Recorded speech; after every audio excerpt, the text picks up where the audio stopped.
Bismillahirrahmanirrahim. Assalamualaikum warahmatullahi wabarakatuh. Sifat iblis adalah hijab di luar hati, dan hawa nafsu adalah hijab di dalam hati. Induk segala maksiat, syahwat, dan kelalaian adalah ridho terhadap nafsu dan sumber segala taat. Sedangkan terpelihara diri dari syahwat dan bangun pada taat adalah tidak ridho kepada nafsu.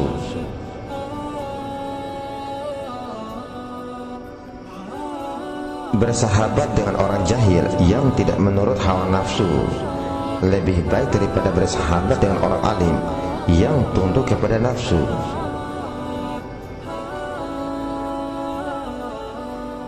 Ilmu apakah yang dapat dipanggil bagi orang alim yang ditawan oleh nafsunya? Sebaliknya, kejahilan apakah yang dapat disebutkan bagi seseorang yang sudah dapat mengekang nafsunya?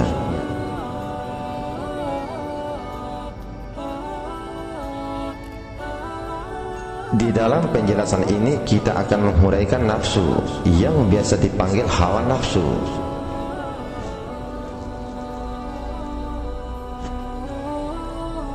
Sebenarnya terdapat perbedaan antara sifat iblis dengan hawa nafsu.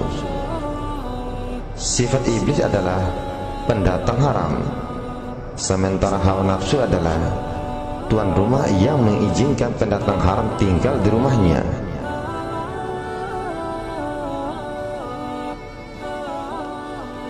Tidak mungkin ada sifat yang menyalahi ubudiyah jika tidak ada hawa nafsu. Malaikat tidak mempunyai hawa nafsu, sebab itu mereka senantiasa taat dan menjalankan tugas mereka dengan sempurna. Malah mereka tidak tahu berbuat durhaka kepada Allah Subhanahu wa ta'ala.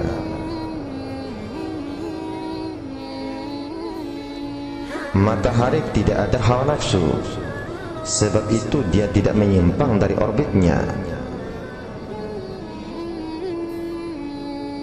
Manusia mempunyai hawa nafsu, sebab itu manusia boleh berbuat tidak taat dan boleh lari dari jalan lurus yang dibentangkan kepada mereka.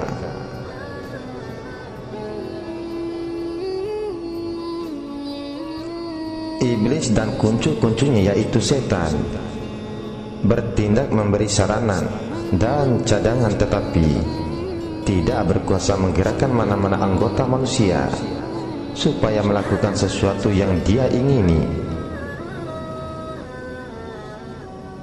Tetapi jika hawa nafsu menerima saranan dan cadangan iblis itu,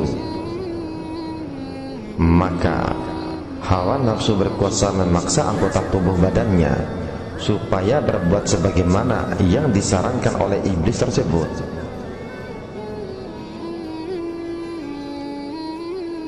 Iblis menyalurkan sifat-sifat, dan hawa nafsulah yang menerima serta memakai sifat-sifat tersebut.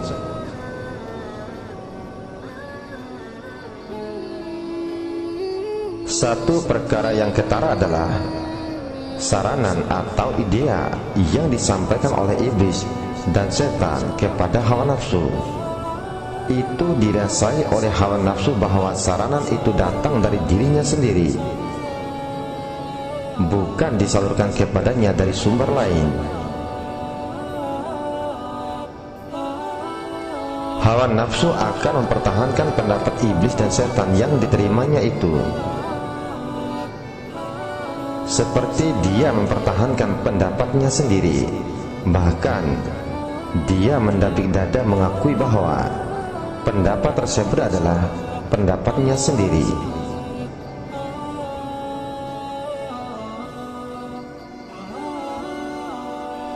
Ada orang yang menyebarkan fahaman tidak bertuhan, tidak mengatakan fahaman itu sebagai rencana iblis, tetapi dia mengakui bahwa dialah yang menemui fahaman tersebut.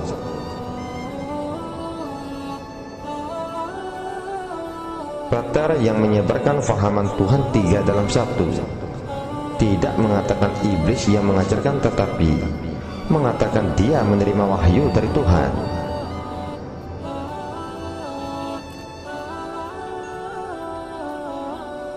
Begitulah kebodohan dan kesombongan hawa nafsu yang tidak sadar dirinya ditunggangi oleh iblis dan setan. Apabila dia menerima cadangan dari iblis dan setan, dia durhaka kepada Tuhan dan melakukan syirik terhadapnya.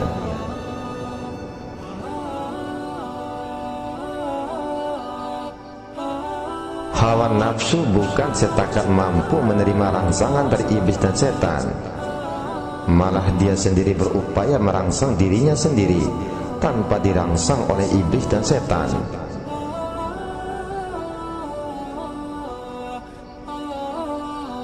Rangsangan yang muncul dari hawa nafsu sendiri mengarah kepada melakukan maksiat, memenuhi tuntutan syahwat, dan asyik dengan perkara yang melalaikan.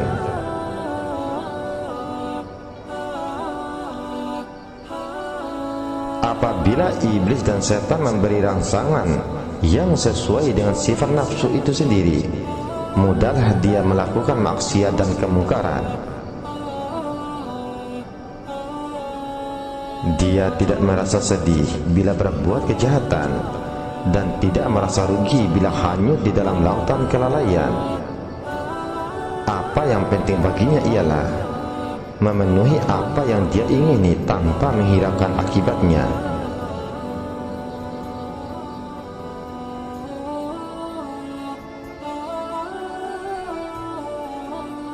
Seseorang yang diistilahkan sebagai jahil tetapi tidak menurut hawa nafsu, tidak ada pada sifatnya megah, sombong, takabur, dan bodoh. Dia boleh tunduk kepada kebenaran jika kebenaran dibentangkan kepadanya. Dia boleh juga menyampaikan kebenaran yang diketahui kepada orang lain. Jadi, kebodohan apakah yang boleh dikatakan kepada orang seperti ini yang bersedia menerima dan menyampaikan kebenaran?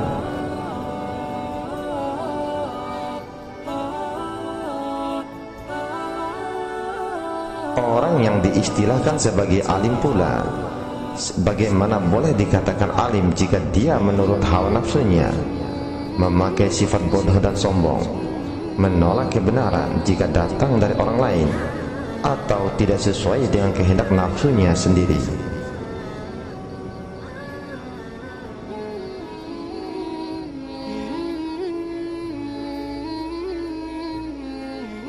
Orang alim yang menurut hawa nafsu tidak mengajak manusia menyembah Allah Subhanahu wa ta'ala, sebaliknya mengajak mereka menyembah ilmunya. Manusia lain menjadi alat baginya untuk menaikkan ego dirinya sendiri.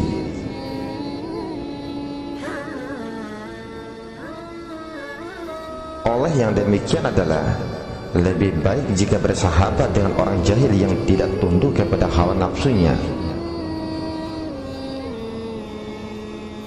Kejahilan tidak menghalangnya untuk mengenali kebenaran, dan dia juga mampu memberi sokongan ke arah kebenaran.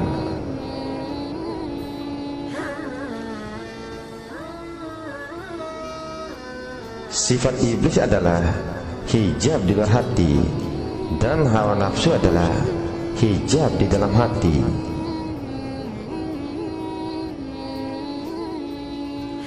Jika hijab di luar disingkapkan dengan tenaga kebenaran, maka hijab di dalam ini juga perlu disingkapkan dengan tenaga kebenaran. Nafsu mesti ditundukkan kepada kebenaran. Pekerjaan ini bukanlah mudah, karena nafsu kita adalah diri kita sendiri. Sesungguhnya tidak ada beda pada hakikatnya di antara nafsu, hati dengan diri.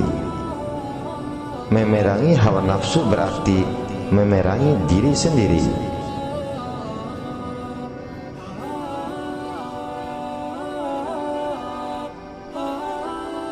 Di dalam diri sendiri itu berkumpul kemauan, cita-cita, ilmu pengetahuan dan lain-lain.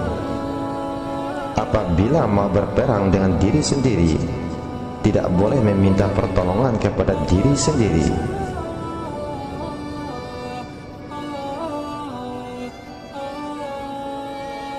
Ilmu tidak berdaya menentang hawa nafsu, karena ilmu adalah alatnya dan alat akan patuh kepada tuannya. Perbahasan ilmu yang berlarutan akan menambahkan kekeliruan dan akan meneguhkan hawa nafsu. Ma'rifat juga tidak boleh digunakan untuk melawan hawa nafsu, karena jika ma'rifat digunakan, dia akan menarik ke dalam ilmu, maka terjadilah yang serupa. Oleh sebab itu, jangan meminta tolong kepada ilmu dan jangan meminta bantuan ma'rifat untuk melawan nafsu, tetapi larilah kepada Allah Subhanahu wa ta'ala, menjeritlah sekuat-kuat hati, pintalah pertolongannya.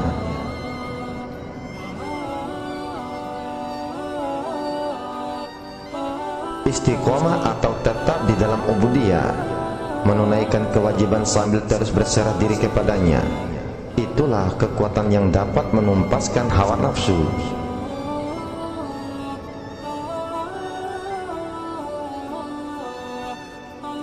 Jangan sekali-kali menuntut kekeramatan, karena dia juga menjadi alat hawa nafsu.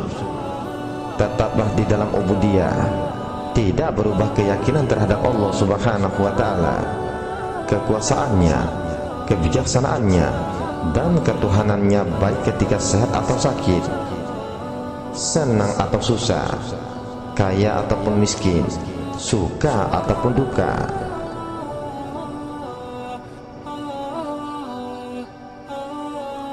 Apabila wujud sifat ridho kepada ketentuan Allah Subhanahu wa ta'ala, itu tandanya hawa nafsu sudah tunduk kepada kebenaran.